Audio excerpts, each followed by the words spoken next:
এখন বাজে হচ্ছে 2টা 54, প্রায় বিকেল হতে চললো। তা সত্ত্বেও এত গরম, বাড়িতে থাকা যাচ্ছে না।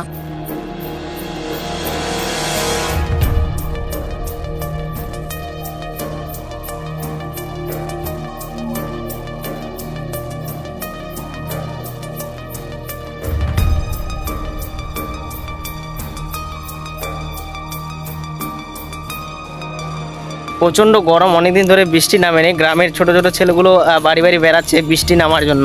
আমরা হচ্ছে ছোটবেলায় এরকম করতাম। এরকম করলে 1-2 দিনের মধ্যে সত্যি সত্যি বৃষ্টি নামে। এখন দেখা যাক নামে কিনা, হলে তো ভালোই হয়। বিকেল হতে চললো, তা সত্ত্বেও এখনো 41 ডিগ্রি থেকে কমেনি। আর রৌদ্র তো কম হওয়ার নামই নিচ্ছে না।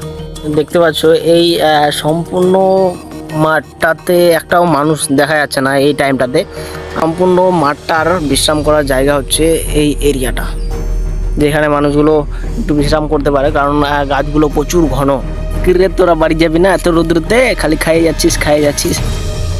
বাড়ি যাবি না এত রোদ্রুতে? হ্যাঁ, এত খালে হবে? যাবি কি না এত রোদ্রু? তা সত্ত্বেও ওই খাইয়ে যাচ্ছে। বাড়ি যা। এরা এত রোদ্রুতে খাচ্ছে, আর এদের মধ্যে সব থেকে চালাক হলো ওই যে বিন্দাস গাছের নিচে। ছাদ এত গরম হয়েছে যে নিচে ঘরগুলোতে থাকা যাচ্ছে না, সে কারণে এখন জল দিচ্ছি। তো দেখা যাক ঠান্ডা হয় কিনা ঘরগুলো।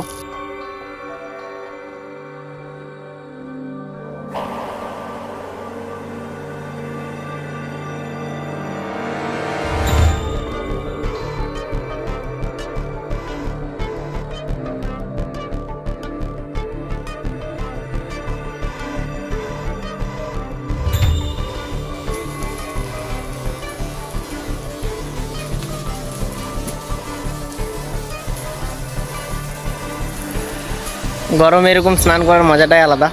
বৃষ্টি হলে আরো ভালো হতো। একেও মনে হচ্ছে গরম লাগছে খুব।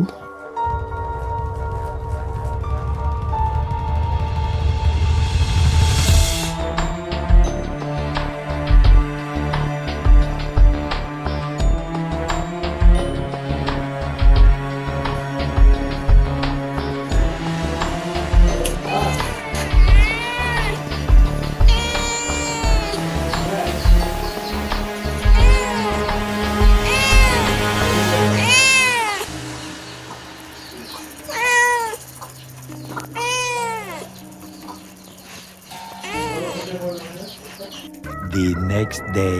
কালকে গ্রামের ছোট ছোট ছেলেগুলো বৃষ্টি চাইতে আসছিল, আর আমি বলছিলাম যে 1-2 দিনের মধ্যে কিন্তু বৃষ্টি হয়। সত্যি সত্যি আজকে বৃষ্টি পড়তেছে।